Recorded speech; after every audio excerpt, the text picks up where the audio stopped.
Access Tech Live. Amazon unveils a smarter Alexa, new devices, and breakthrough accessibility features. Cruise is testing a driverless taxi for wheelchair users. And Apple's new iPhones are in stores tomorrow. This is Access Tech Live with Scott and Marc Aflalo. The latest in tech and accessibility every week. Follow us and get involved now at Access Tech Live. Hey everyone, welcome along to another episode of Access Tech Live. And yes, we are live. And hey, listen, I am so glad we're here. I am Scott. Marc Aflalo is by my side as always this and every week. Marc, how are you feeling this week? It's another big week in tech. I can't believe a week has passed. I'm pumped up. Microsoft just left the stage announcing some pretty cool stuff. They didn't take the cue from Apple and do it a couple days ahead of our show. We'll have to, deal with them later, but I'm excited because Microsoft, Amazon, lots of cool people joining the show this week. It's fun to be here, and we hope that you get involved at home. Do you know what the Apple event seems like? I don't know, a month ago now, doesn't it? It seems like ages ago. It was only last week. And so much has happened. And, that is one of the joys of being live here as Access Tech Live. We can bring you the very latest. And like you say, Marc, hot off the stage, Microsoft's latest products and big announcements as well. Some huge news for accessibility this week. We'll be boiling all of this down today with Patrick O'Rourke. He's the editor-in-chief at MobileSyrup, and he will be joining us today. Also, Celine Lee will be here. She is the Alexa country manager for Canada. I nearly called her Alexa Lee, but she's not that. And I will warn you, by the way, we are going to set off a lot of these Amazon Echo devices today. So if you have one, you might want to pull the plug on it for the next 60 minutes or so. But look, let's get into all of this. Let's kick off with the headlines.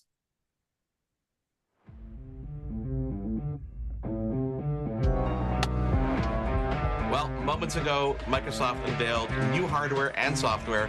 The Surface Laptop Go, the Surface Studio Laptop 2, and of course, Microsoft's Copilot, their generative AI model as a service. Now, Copilot is officially going to be launching on September 26th and will be built into Windows 11, which will also be pushing an update that same day.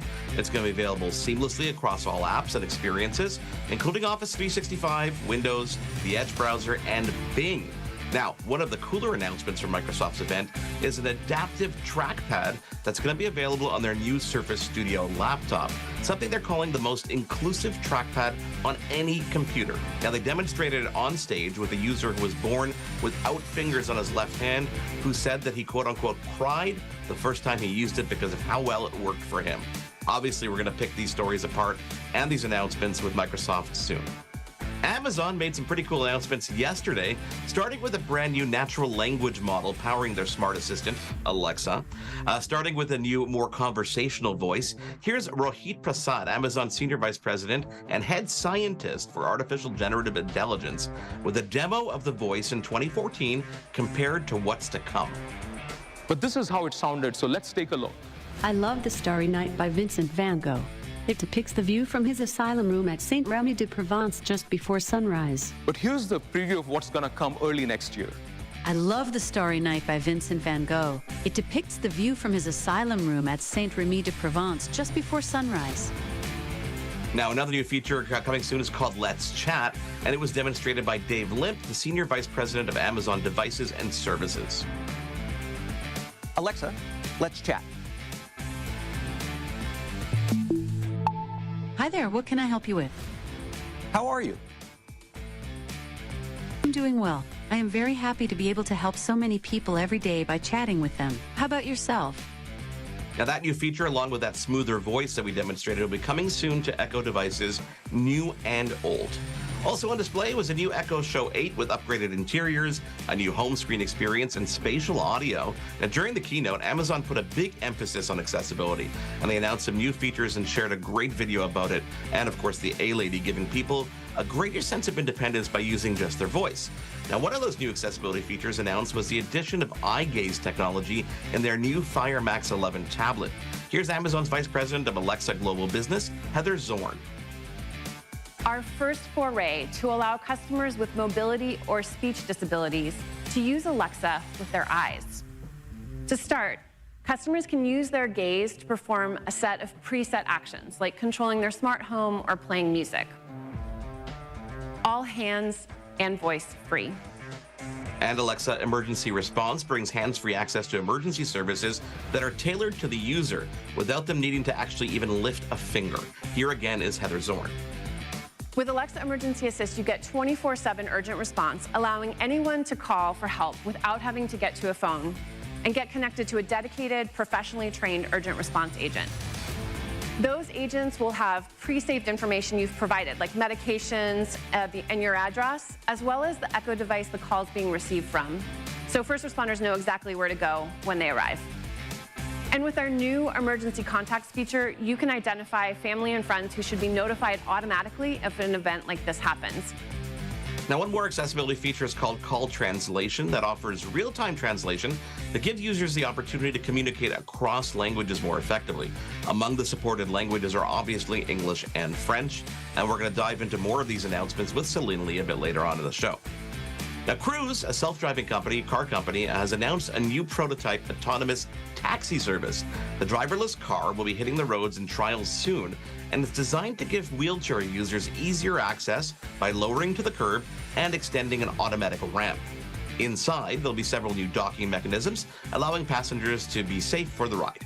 Cruise noted this is the first generation of the concept, and they're going to be working with the disability community to make the vehicle accessible to even more users in future generations. Neuralink, Elon Musk's company, is looking to start their first in-human clinical trials. They're actively recruiting people who are quadriplegic due to cervical spinal cord injuries, or ALS, to take part in the study. The study is going to implant an interface into the brain and hopefully bypass the injury itself and enable people with paralysis to control external devices with just their thoughts. And finally, Stephen, Apple's new iPhone 15 lineup, along with the Apple Watch Series 9 and Ultra 2, as well as the new AirPods Pro 2, will be available in stores tomorrow. But guess what? We've got them here. We're going to be going hands-on a little bit later on in the show. Whew, where do we start? I mean, honestly, I don't know what to pick out of all of that. I mean, it feels like accessibility is everywhere. And I've got to start with that, right? That is leading because, you know, normally we would find stories through the course of a week and we would say, hey, that's a great story, you know, but it's maybe buried under something else. You know, 2 events we've had this week, Amazon and Microsoft, both showcasing accessibility on the main stage. I've got to say huge plaudits to them for that. And of course, the Neuralink story is fascinating. And I sometimes think the message gets lost by the messenger sometimes when it comes to Elon Musk, because it is, of course, he was the guy who founded that company. And, you know, I do wonder where things are going to go with all of this. The message, as I say, does tend to get lost a little bit. But, you know, there's a huge question mark over what this technology can and cannot do. And, you know, I always spread a little bit of caution when I hear these stories, because we hear so many stories about research and we hear so many stories about what could be and what could be cured and all of that. And I think we have to take caution. But do you know what? Great news for accessibility this week. Oh no, I mean it's to see it front and center like this is absolutely spectacular, and clearly, you know, the effort that everybody is doing to try and make accessibility top of mind is resonating across other companies as well. So I'm excited to obviously share that news and break it down with the people on the show today. Absolutely. And of course, we do this thing where, because we're live, why not? Let's put some questions out there into the social media verse and ask people, you know, what's going on. And this week, we want to ask a specific question about those Alexa devices. It doesn't only have to be an Alexa device, Stephen. It could be your Google Home. Maybe it's Siri. But here's the question for today. The question is very simple. What's the strangest thing that you've asked your smart speaker? And what was the response? This is going to be a fun one. I know there's a lot of things that we've tried in my home. We're going to get to those a little later, and I'll tell you about my stories. So what is the strangest thing you've asked your smart speaker, and what was the response? So get involved. You can connect on all social media platforms. It's at Access Tech Live. And, of course, if you want to email us, the email address is feedback@accesstechlive.com, and you can get involved. We're going to break down the headlines with the editor-in-chief of MobileSyrup, Patrick O'Rourke, is standing by and joining us next here on Access Tech Live. We want to hear from you. Follow us on social media and get involved at Access Tech Live. We'll be right back.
tech and accessibility. This is Access Tech Live with Stephen Scott and Marc Aflalo. Welcome back. Now, let's talk all about the big week in tech news, of course. We've got Amazon to talk about, Microsoft is breaking, and lots more besides. That's the joy of being Access Tech Live. I'm Stephen Scott, Marc Aflalo's there. We also have with us Editor-in-Chief at MobileSyrup. He's also host of the Syrupcast podcast, which he recorded at Apple's WWDC event and also recently at the big September event as well. Fantastic. Patrick O'Rourke, great to have you here on Access Tech Live. Thanks for having me on the show. So you were there at the big event in September, the big iPhone reveal, the new Apple Watch reveal, all of that. Was it cool? And can you get us in next year? I can do my best. I think it was a good event, right? There's a lot of cool things shown off, but it's definitely an incremental year for Apple, whether you're looking at the iPhone 15 Pro or the base level iPhone, or even the Apple Watch or the Apple Watch Ultra 2. It's all minor upgrades. This isn't a reinvention of what Apple's been doing for the past decade or so. Patrick, do you think that we're ever going to have those moments anymore where it's going to be a bigger reveal? I mean, we've come to the point now where I think every year seems somewhat incremental, unless there's a new software feature that kind of goes over the top. I don't think we're ever going to see that big, like, huge bombastic moment again. I mean, the closest thing that I've seen recently was the reveal of the Vision Pro, but even then, that's tempered a bit by the fact that we've seen virtual reality headsets before. But I do think that a redesign of the Apple Watch is coming, and I do think that a more significant redesign of the iPhone is coming, but probably not for, at the very least, another 2 years or so. So boring, isn't it? I know, another year of this. I mean, surely next year is going to be the big year, right? But okay, let's get to current events, because I can't believe it was only a week ago, the Apple event, and that has been completely usurped this week by Amazon and Microsoft having big events. Of course, they're both slightly tied together this time around, Patrick, because Panos Panay, who used to be in charge of the Surface division and in charge of all the devices that we saw coming out from Microsoft, he's left and he's gone to Amazon. What was your initial reaction to that news? I mean, I was surprised. He's been at Microsoft for 20 years. I've interviewed him myself a couple times over the years. He's probably one of my favorite tech executives to speak to because he's always very honest. And I think that his journey with the Surface line is fascinating. He kind of built it from the ground up. It was a new category, a new product category that him and his team created. So, I mean, 20 years is a long time. I'm sure anyone wants to do something different at 20 years, but to me, he's synonymous with the Microsoft brand and the Surface line. So I was still a little shocked to see that happen. And also shocked to see him go to Amazon, which makes me think that Amazon might be working on something really cool behind the scenes that we haven't seen yet. You know, we haven't seen it from Amazon. Obviously, we won't know about it for a time. And I'm curious to see what he does bring to the table. But so many announcements from Amazon just yesterday, the benefits of being live here. Anything catch your attention as something that was more significant than the other? I expected a little bit more hardware from them other than just, like the Fire TVs and an updated Echo Show 8. Definitely, I think the new language model and the speech pattern for Alexa was cool. Any big takeaways on your part from that? Yeah, I mean, everything that I saw was expected. It's the same usual hardware updates that we see Amazon do every year. The Echo Show 8, I mean, looks cool, but it's very similar to the last gen Echo Show 8 in many ways. The only thing that stood out for me was the AI Alexa features. I really need to try them out for myself before passing final judgment, but they were very cool. That's something that we haven't seen before from a voice-activated assistant, at least to my knowledge. So they're exciting updates that I'm really interested in getting my own hands on and kind of putting through the paces once a beta version of it is available in Canada. I'm really intrigued by the announcements, but I'm also intrigued, of course, from our perspective here at Access Tech Live. We're looking into all the accessibility announcements, and eye gaze was one particular feature which stood out. And the reason it stood out for two reasons. One, because it's a fantastic feature that helps a lot of people who cannot physically touch the device. But what was also interesting was that it's only available on the Fire, now let me get this right, Amazon Fire Max 11, which is their 11-inch tablet. weird name, but it's got this obviously process capability in it to handle that, and that does. Rather unusually for Amazon, I think, focus on maybe a bit more of a pro tier. Even they brought out a kids tablet that's a pro edition. So does that tell you, and maybe this ties in a little bit with what you're saying about Panos Panay, does that maybe lead us to suggest there's a bit more of a higher quality, higher tier of Amazon product coming down the line? I think so. I think for Amazon to be able to track someone with that level of reputation in the industry, there has to be something behind the scenes. I talked about it with my team when that announcement came out, and like we honestly don't know what that could be, whether it's a VR headset, an AR headset, something beyond that. But in my mind, there's got to be something big that Amazon's doing, and they're just not quite ready to talk about it yet. Because I don't think he would have jumped ship for Microsoft to go to a company like Amazon if there wasn't a marquee project like that where he could meaningfully contribute to it. Or perhaps even something that maybe he's bringing to the table that might be better suited for a company like Amazon as well, which is kind of interesting. Flipping over to the Microsoft side, they literally got off the stage a couple hours ago.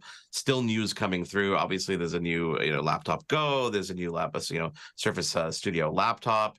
One thing that kind of surprised me that was not on stage was any mention about gaming, because earlier this week we saw this giant leak from Microsoft, and there was inklings about a new Xbox design. And I know you're a big gaming guy. You talk a lot about the new games and the consoles. Was there a surprisingly missing element there to you as well, or is it just my crazy mind overactive? I mean, these Surface events, they don't really talk about gaming that much. Sometimes it's kind of mentioned. But I mean, if they were planning to talk about gaming, I wouldn't be surprised if that was cut from the event a bit, kind of to supersede the leak earlier this week regarding pretty much the whole Xbox lineup for the next couple of years. In my career, I've never seen something like that just appear this far ahead of time. We got like a whole look at the redesigned Xbox Series X that's going to come out in a couple of years with no disk drive and a new controller and a few other insights into Microsoft's gaming strategy. And I've never seen that happen before. I want to just pick up though on sorry, Mark, go. No, go ahead. Well, I was just going to ask you, because I want to pick up on, I know you guys want to talk about games all day, right? But look, I'm not interested in games, so I don't want to hear about this. What I want to talk about are the Surface devices, because look, we got the Surface Go, Surface Laptop Go 3. What is it with these names? Surface Laptop Go 3 and the Surface Studio Laptop, or something in that, those words eventually make up, something. So initial thoughts on that, because that again is clearly leaning towards your kind of everyday consumer and a prosumer. And it's interesting to see them almost shrink down, unless the plans, of course, to be more devices coming out, but no mention of, for example, a new Surface Pro, which is, I guess, one of the most popular tablet laptops. Yeah, there were expected updates. There are minor leaks from this event, so my team and I kind of knew what was coming. It's really just processor bumps. These are the same devices that we've seen in years past with more powerful chips. And that's what we've seen Microsoft do with the Surface Pro line that you just mentioned. Every year, it's very, very similar, just with a new chip. There's no big design changes or anything like that happening with Microsoft's product line, at least for the last couple of years. One of the things that they hang on, Patrick. I just want to say one thing, though, on that, because the Surface Laptop Go 3, or whatever it's called this week, that is it at least appears from what I've read to be significantly higher powered this year, which is interesting, because last year it was a little bit underpowered. I think it had a Pentium Gold in it. Who uses that? I mean, what is that? So, there was a Pentium Gold in there, which I think allowed you to open up one Edge browser and one tab, and then that would be it. Your computer would crash. But, now they've obviously put in some serious processors in there with the Core i3 and the Core i5, and it's got a little bit more speedy. So, I think maybe, maybe on the Surface Laptop Studio side, perhaps it's just a minor increase, but it seems a bit more of a jump for these other laptops, for these kind of lower end. Yeah, I would agree with you. I'm a design guy, so that's what I always care about. I care what products what look like almost in some ways. So that's what I'm always thinking about. That's where my head's at when new devices are revealed. One of the things they did on stage was they put up an M2 Max MacBook Pro against the new Surface Laptop Studio. And of course, they demonstrated something where, of course, the Surface Studio blew away the MacBook, which is we've never really seen in real world kind of on any videos whatsoever. You think that was just a little marketing gimmick to try and push the envelope and do a shot over Apple's bow? I love when tech companies like take shots at each other like this. I'm sure there's a lot of truth to it. One of the things that I think is interesting about Apple's M series chips is just the battery life that they offer, and that's not something that, like, this event was a little bit different, at least for us to cover, because it wasn't live streamed, right? We have a reporter at the event kind of like feeding information to myself and my team.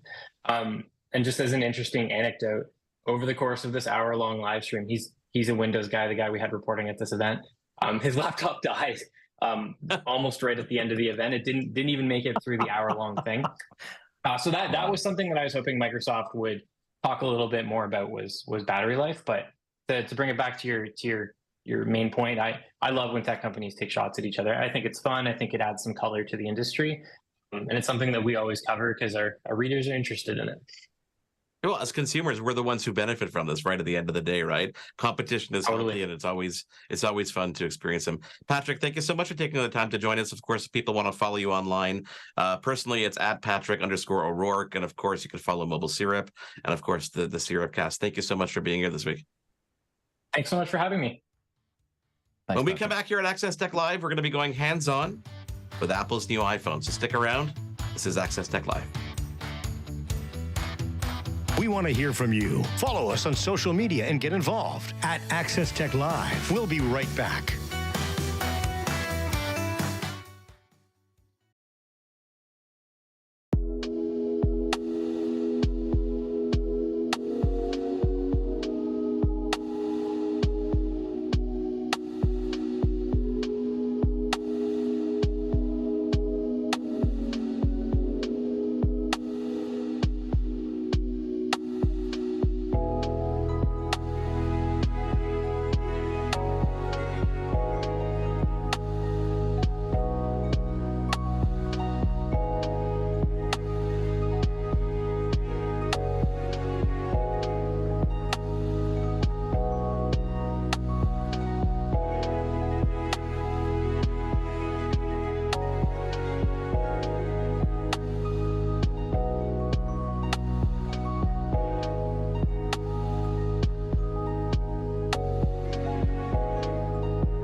Latest in tech and accessibility. This is Access Tech Live with Stephen Scott and Marc Aflalo.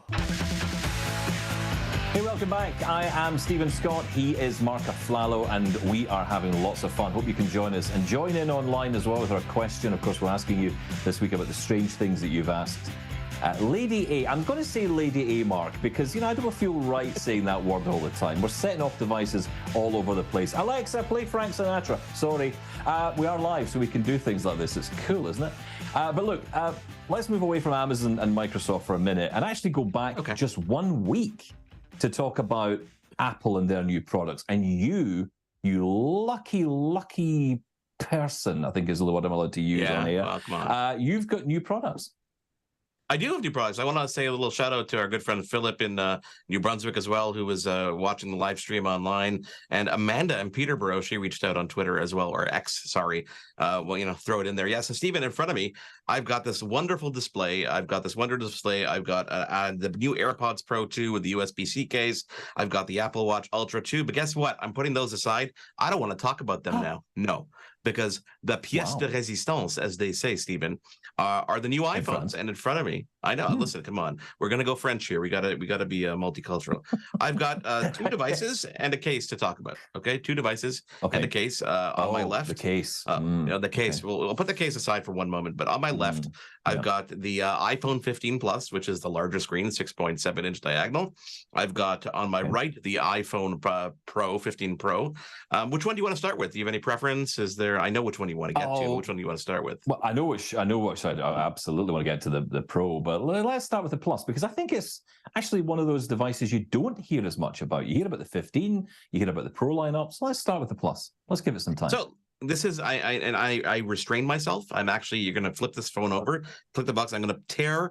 I don't have nails. It's gonna be a problem here, but I'm gonna tear the actual seal off the device itself in front of you guys for the first time, just to prove that I have never opened this before. So we are experiencing this together. I should really grow a pair of nails here, because it's obviously difficult to do this. But we'll get that off. We'll get it off. Here we go. Go for it, Mark. Go for it. iPhone 15 Pro. This is the black color that I'm holding in front of me. They always showcase the back of the phone first, because no one really cares about the front of these devices anymore, because they're all just a piece of glass, and the color and all that hard-earned money and stuff they're putting into it is on the back of this device. So I'll take it out of the box, and of course, just quickly inside the box, we've got a new USB-C braided USB-C cable. Really nice, high quality. Hopefully those don't get destroyed as much as the old ones. We've got a couple little pamphlets, and of course a SIM card removal tool, and the traditional Apple sticker, which is always fun to have inside the box. And then we do what we normally do with unboxing, to throw the box away because we don't care about it. The first thing you notice with the Plus, Stephen, is obviously it's a matte black finish on the back, so no fingerprints that are really going to be stuck to that. But the camera system, which is in the top left-hand corner of the back, that's still shiny glass around the camera system. It's still supposed to be sapphire glass to actually protect the camera system. On this phone, on the 15 and the 15 Plus, we only have 2 cameras, but you've got that 48 megapixel camera, and you've got that other telephoto lens of the other ultra wide there as well as the flash. When we flip the phone over, we're going to pull. I wish I can get like an ASMR mic here so you can hear the plastic going over the top, but we're not going to do it. The first thing you notice, honestly, number one, is it does feel lighter. It does feel like a pretty light phone in your hand. The edges are a little bit more beveled than they were before, so rounded. And I'm not talking about the curvatures around the circumference of the phone. I'm talking about literally the edges from the glass to where it meets the body. It's more curved, so it feels a little bit smaller in your hand, even though it's not actually smaller. On the left side, you've got your traditional volume up, volume down, and this phone doesn't have that action button. So on the left side, you still got that on off for vibration, and you've got the single button on the right hand side for sleep wake. Other than that, and the dynamic island, which is now standard on every new device, there's not much new to this except for that USB-C connector that we have on the bottom. I'll try to hold it up to the camera here so you can see it, but it's a traditional USB-C connector and that dynamic island. So overall, I mean, the phone itself, the black color is really cool. It's no longer shiny and on the sides. In Canada, we still have the SIM card tray on the left-hand side. On the US, they only have the eSIM. And that screen, I mean, because it's a Plus model, they default to bringing that screen down. Like when you set it up, it gives you the almost like to be reachable with your thumb. But other than that, it's an iPhone. It just feels a little bit lighter, especially for the larger device. Yeah, I mean, this is not a massive upgrade, is it? I mean, we're talking a small speed upgrade here. This is the kind of device, if we're being honest about it, that is, if you've got an iPhone SE, second generation, or even earlier, maybe you've got an XR, maybe you've got an 11 or 12, this would be the time to perhaps make that upgrade to something like this. Now, I want to ask you about the material, because on the back of this, is it aluminium or aluminum, as you might say? Is it, what is it on the back? It is aluminum, but it's brushed aluminum, so it doesn't. It's like a matte finish, so there's no more shiny, glossy. Get your fingerprints all over this. Most people use this with a case. Apple actually has been on record saying they don't actually recommend you use it with a case because it's that durable. I don't really buy it. I mean, with the camera bump and everything extruding from it, I wouldn't use it without a case. But it does feel really quite nice in the hand. It honestly feels lighter. And I'll bring in my iPhone 14 Pro Max, 14 Pro, not even the Pro Max from last year. It's lighter than that phone in my hand, and I think it's physically lighter than that. I don't think it's just an impression.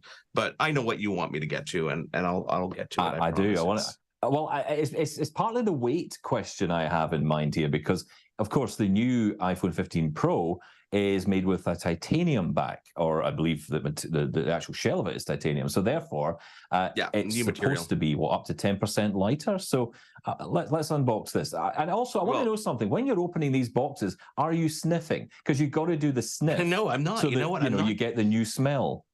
I'm not getting the new iPhone smell. It's not like the new Mac smell, which I know you can buy in certain places. The fragrance. No, you know what? The Pro, obviously there's a Pro and the Pro Max. The only difference between the two devices, obviously, is the Pro Max has a bit larger of a battery, and it has that new 5x zoom lens. This one does not. So it's just the regular Pro, 6.1 inch screen diagonal. This color I have here is like the blue. It's almost like a midnight blue. It actually looks black from certain angles. The first thing you notice right out of the box, again, with that matte finish on the back, it's quite nice. You don't really notice the new material just yet, but you've got the 3-camera system on this. So you've got that extra camera, you've got that depth sensor and everything that goes along. In the box, it's the same thing as the Plus. You've got the braided cable, which is not color matched. So they're all white USB-C cables. We'll put that aside. And of course, you get the SIM card removal tool. So this device, a little bit different when you start looking at the sides, because the titanium has a little bit different of a finish, and I heard it's a little bit more susceptible to nicks and scratches, even though it's more durable and it is lighter. Overall, before I even, let me rip off the plastic from the front, and I can even turn this on here. Physically, again, it feels a little bit smaller in the hand than the existing Pro, which I have over here on my left, which I'll bring in. Oh yeah, because the bezels are smaller, lighter, right? Yeah, the bezels are smaller. You don't really notice that. Well, you don't notice it right away, especially on this color of a device, because you got to let the screen turn on and actually see the full screen with pixels lit to notice whether or not the bezels are actually thinner. But the rounded edges from the screen to the body do make it feel a little bit slimmer in your hand. And I remember Samsung doing this way back when with the Galaxy Note, when they curved the glass around it to make it seem like it was a bit more svelte in your hand. So that definitely is lighter. It is noticeably lighter, and it feels a little bit thinner and smaller than the other Pro version. The only difference on this one on the left-hand side is you've got the volume up, volume down, and you've got that action button, which is just another button on the phone, which, as we know, you can program to pretty much shortcut to anything on the device if you wanted to. On the right side, you've got the sleep-wake button. And as you said, the bezels, when the screen is fully lit, it's on the setup screen right now, do definitely look a little bit thinner than the predecessor. And overall, the phone is actually millimeters thinner and not as wide and as tall as the previous one, but you don't even notice it visually. It just feels a little bit tighter in your hand itself.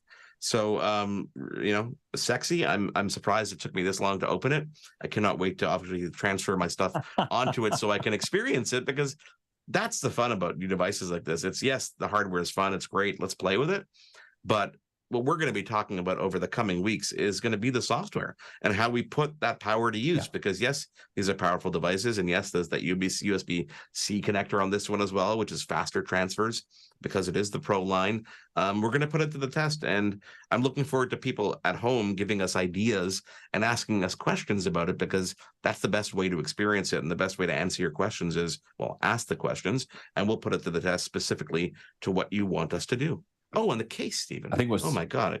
Well, I'll get to that in a second, but I want to mention the action button, because again, like you say, fantastic for lots of different features, and that is going to be enabled with even more features over the next few months. I think as well with that new design, that lighter design, I'm still intrigued to know, and because you have it in hand, I wonder how you feel about holding that in your hand, because I got the impression this was a little bit of a scratchy material. Is that the case, or is it quite smooth? It doesn't it's quite smooth. It's a very smooth material. Definitely, there are definitely, funny enough, more fingerprints sticking to the titanium sides than the matte back. So that's something that I know people get fussy about. It doesn't really bother me. I mean, that's regular wear and tear for a phone. You're going to get fingerprints on it. It's a touchscreen device. What do you expect? You're going to stick a case on it. So speaking of cases, I've heard, I think the phrase I read most recently before we came on air was categorically terrible. That was a review of someone reviewing this case. What's it like for you? I've got a blue iPhone 15 Pro fine woven case. So they've gotten rid of materials that are not sustainable. And this, I wish I knew the best way to describe it. It almost feels like just a shirt. It feels like on the sides of this case, it feels a little bit textured, almost like it's silicone around the edges, but the material, the fine woven material on the back, feels like it's just like a stretched shirt over the back. And all the reviews I've seen is that people are just like running their finger along it and scratching it, and it's leaving permanent marks that you can't get rid of. Overall, the case feels kind of like the silicone case, except the back itself just feels a little bit more textured. The fit on the phone is obviously a nice snug fit on the phone. As I put the phone into the case here, it's got MagSafe and all that fun stuff that goes along with it. But the material definitely feels like it's a little bit more susceptible to damage. If it was leather, I'd feel a little bit more confident. If it was even just a silicone, I'd feel a little bit more confident. This definitely, the marks are definitely still there when I just run my finger along it, and I don't even have fingernails. So this is, I'm not definitely putting it through its paces. But, it's a case. I'd probably go for the silicone if I had a choice myself. Yeah, but look, this is the thing, right? All these reviewers obviously have to review it, but I feel there are other cases out there. Spigeon, Otterbox, Nomad. There are lots of great brands out there that you can buy cases and, of course, get the MagSafe capability, because that's the other thing. And I have to say this for people. If you're buying a case, make sure it is MagSafe compliant and works with it, because some of them don't. That can be a problem, especially if you buy the cheaper ones on, let's just say, the big A store. Yeah, no, definitely. And listen, not everybody is ditching the leather and the sustainable materials. Lots of companies are still putting that stuff out there. So again, these phones available in store tomorrow. We've had them for a couple days, and we'll be putting them to the test over the coming weeks, and we'll be able to give you a little bit more feedback, and we'll demonstrate some of those pretty cool accessibility features, because we're finding new features every day that we use these devices, and we dive into iOS 17. Yeah, definitely. Steven? And I think, also important. Yeah, also important to say LiDAR. Remember, LiDAR is the reason why a lot of people might want to go down that route for the Pro versus the regular 15. Stephen, we're going to pick apart the Amazon event. So many announcements yesterday. Celine Lee is standing by. She is the country manager for Alexa in Canada, and we are so excited to welcome her back. She's been done our show a couple times, and she's a great person to chat about all these really cool announcements. So do stick around, and don't forget the question of the day, which is, what is the strangest thing that you have asked your smart speaker, and what was the response? We'll be getting to your feedback and your comments after Celine Lee, after a break, here at Access Tech Live. We want to hear from you. Follow us on social media and get involved at Access Tech Live. We'll be right back.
latest in tech and accessibility. This is Access Tech Live with Stephen Scott and Marc Aflalo. And we are back talking today all about Amazon's big devices and services event that happened just this week. And of course, here on Access Tech Live, we can bring you the very latest news live. That's why we're here. And with us to discuss this today, we have Celine Lee, who is the Alexa Country Manager for Canada. I promise I only nearly called you Alexa once, Celine. How are you? Welcome to Access Tech Live. Well, thank you for having me. Great to be here. Now, it's occurred to me watching the event that Lady A, as we like to call her here, is getting a little bit of a personality upgrade over the next year. Can you tell us a bit more about what's in store?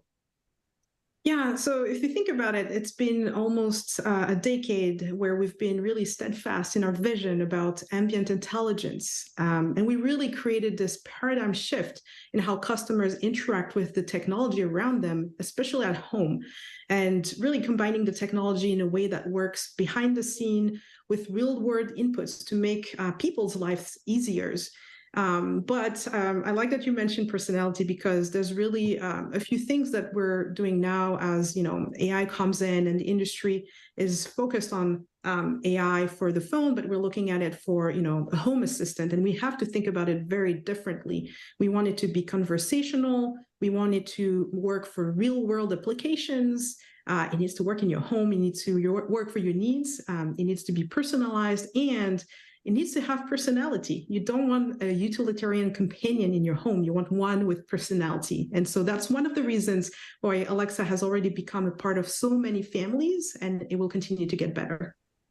Celine, she's been part of my family for a very long time. And when we first started hearing rumblings about things like ChatGPT and large language models, I was surprised that it's taken this long for any company to actually incorporate those into a product. And I'm so happy, selfishly, that it's obviously the Echo lineup and that we're seeing really put this to use in a great way. And I think that starts with the new Let's Chat feature. Can you tell us a little bit more about that and how we'll be able to interact with it? Yeah, so the idea here again is that we want to make sure that customers can trust the experience, and we always have valued the trust that customers put in us. It's the same with the experience here with Let's Chat. We want to make sure that customers can interact more conversationally. So you'd be able to, you don't have to remember exactly what's the name of the device that you created. You can just say, hey, Alexa, turn on the new light that I added to the living room. And Alexa would be able to understand that. So it's really making a leapfrog in terms of making the experience the way you would have a conversation with another human being.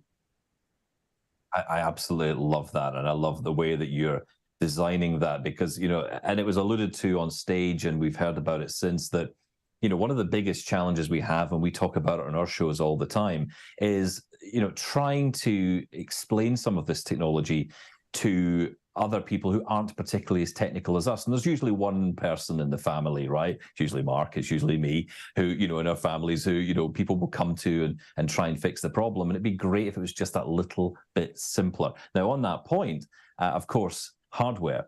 We saw a lot of new hardware, but one thing in particular, in fact, first up, was the brand new Echo Show 8. Can you tell us a bit about what's new in this design this year?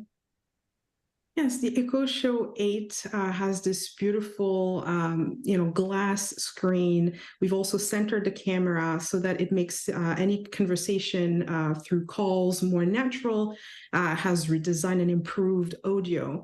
I think you really see coming through this different upgrades, just a way of making the device even more, immersed in your environment, fading in the background when you don't need it. Also has the ability to adapt the content to where you are in the room. So if you're far, the screen might show you, in big letters, a clock, some news headlines. But as you get closer, you'll have more details, maybe a detailed weather forecast, something that makes sense as you're, closer to the screen. So it has this adaptive content as well, and it really seamlessly integrates in your environment. I love how the service and just all the hardware is becoming more relevant to life, more relevant to what we're doing on an individual basis and more customizable that way. And I should mention, not all these features are going to be available, obviously, in Canada right away. A lot of the time they come out in the US and eventually make their way to other countries. So we'll obviously keep our eye on that. One of the big focus, and we talked about this earlier on the show today, from Amazon on stage, was a clear commitment and a lot of time spent on accessibility features. Talk about eye gaze technology, call translation, emergency access and support for people. Can you tell us about that and the company's commitment overall to accessibility, and also why it got that big of a spotlight? Yeah, I'm so glad we were able to have an in-person presentation and to really showcase what we do every day in that domain. And so really designing accessible products at Amazon starts the same way we do most things. It's by working backwards from the customer. And that's because customer obsession is really core to our company, and it's one of our leadership principles. To create these products, we usually ask ourselves two questions. First, how will we ensure this product is accessible? And then second, is there anything about this product that might be especially important or impactful for customers with disabilities? And of course, that a key ingredient to designing and inventing products for everyone, including people with disabilities, is to be working with people with disabilities. That includes people in our company from engineering and QA roles, program management, user research. They're really living the experience we strive to build for and understand it firsthand. We also hear a lot from our customers, and that's a huge source of inspiration. In the presentation, we were able to share how some of the features, including eye gaze, was actually inspired by customer stories as well. So really excited to have these live for customers soon. Yeah, I wanted to dig into that a little bit because, of course, that feedback from customers must be really important. And I wonder how much feedback you get from disabled customers when you roll these features out. What do people say to you? What are the responses? Do you get a lot of feedback? You do get several, it goes from stories that are really, really heartwarming, customers who are quadriplegic and have shared how Alexa on Fire TV is a life-saving product because now they can independently watch TV without assistance from their family. Definitely stories of people using our emergency alerts or calling for an emergency situation, and that really saved their lives. And then we have different use cases that are also shared very often. Customers who are blind or have low vision and can use our Alexa show and tell feature to hold a household pantry item, and Alexa will tell them what it is. And in Canada, we've have also some very unique partnerships. We've worked with nonprofits, like for instance, Connected Canadians, to work with seniors and older adults and see how Alexa can help them live independently, both independently and in care homes, as well as the Canadian National Institute for the Blind, where we've been in discussions. So there's really a lot of interests out there, and we're eager to make the best of Alexa to help people's lives. So then obviously there were, announcements, new hardware on the Fire TV side, and there's also some security stuff. When are we going to see these products make it to Amazon.ca?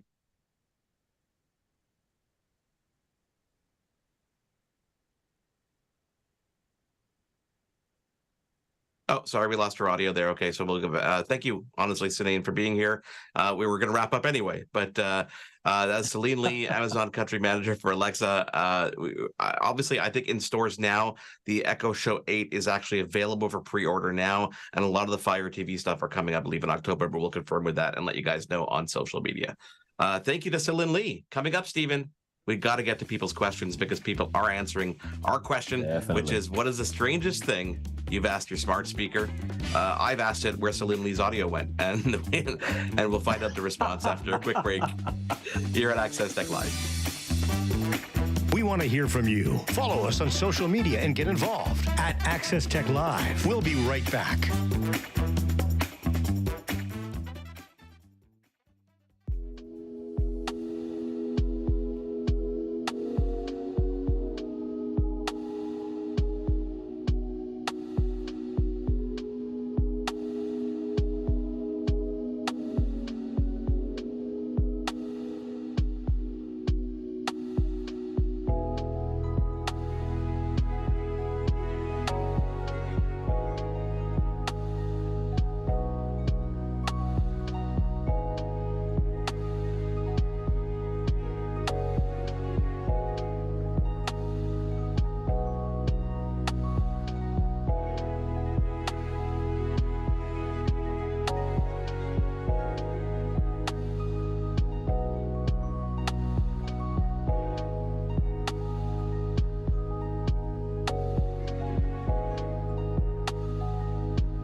Accessibility. This is Access Tech Live with Stephen Scott and Marc Aflalo.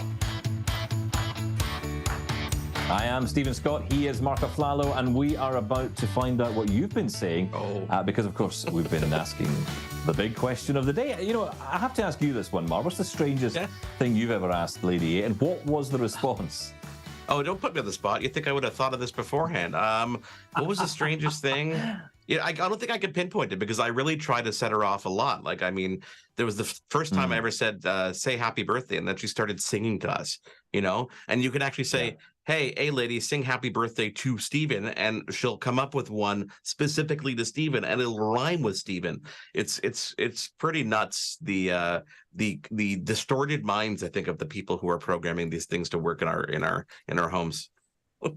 Yeah, absolutely. I think mine always is animal noises. My wife, and she won't mind me saying this, or maybe she will, too late, but she loves making it do animal noises. I don't know what that's about. Anyway, look, let's find out what other people have been saying. Lots of feedback coming in on social and email. Yeah, here's one from Kara who wrote, I asked Siri what I should have for dinner tonight, and Siri replied, it helps to watch what you eat. Otherwise, you don't know. Otherwise, you don't know what you're eating. Not helpful. LOL. Wow, that's a bit rude. I don't even. I don't even know what to say. That sorry, Kara. Elon 24, not the same Elon. I think. Rice. I ask Alexa to tell me jokes all the time. She's a great source of horrible dad jokes. I can absolutely attest to that. I have never had a joke that made me really. I mean, I've had the you know, every once in a while the ha ha, but never like a really good chuckle. They are definitely really cheesy jokes. And you're a dad, right? You know all these dad jokes. Of course, I know them all. Every single one of them. Every single one of them. Patrick in Town writes. Patrick in Town writes. My daughter asked my A lady if she could sing an auto tune, and guess what? She starts singing in auto-tune. I guess people at Amazon do have a sense of humor. This is what I'm saying. I mean, they do program these devices to have some kind of fun. And there's also, they're constantly updating things. I remember way back when there was an Amazon event coming up and you asked it, hey, what's coming up? And it actually it mentioned the specific event and the date and the time. It was kind of interesting, the context that it put in. Anyhow, it's always fun stuff. It's a lot of fun. And you know, this, as we were saying earlier, you know, the personality is just going to get better and better. So, you know, this is going to be great. Maybe the jokes will improve. That's the question, though. Will that happen? Yeah, I don't know about that. Here's the last one from Andrea. I realized my Google Home is pretty good with pop culture references. Some friends and I were hanging out, and somehow someone asked ours, who is the real Slim Shady? And to our surprise, it answered correctly. Okay, well, I guess, you know, Eminem references are... Yeah, it's too bad I didn't start singing because that would have been fun. So thank you for taking part. Of course, we'll keep that question up for the next week until we come up with something even more clever next week, Stephen, to ask the audience at home. Ask Lady A. She can come up with a good question for us for next week. There you go. Get the tech to do it. That's a really good point. I don't know about you, but when the show is done, I'm finally going to transfer my iPhone to the new iPhone 15, and then we're going to play the hand-me-down game in my house and see who gets what. But we're going to see how that ends up working out. Stephen, thank you as always. An awesome show. Only number 2. Now, eventually, you'll be saying it's number 200, and we'll get there. Thank you, of course, to Celine Lee and Patrick O'Rourke. On behalf of Stephen Scott, I am Marc Aflalo. Follow us online. It is at Access Tech Live, and we will catch you next week on episode number 3 here of Access Tech Live on AMI TV. Have a good week. Thanks for tuning in to Access Tech Live. Follow us online at all social media at Access Tech Live. Email us feedback at accesstechlive.com. Hosted by Stephen Scott in Glasgow and Marc Aflalo in Montreal. Written by Stephen Scott and Marc Aflalo. Live show director, Anastasia Spalding-Stenhouse. Technical director, Caitlin Robinson. Audio, Jordan Mulgrave. Live graphics and playback, Kingsley Juco. Graphics coordinator, Eliza Rocco. Integrated described video specialist, M. Williams. Supervising producer, Michelle Dudis. Copyright 2023, Accessible Media, Inc. An AMI original production.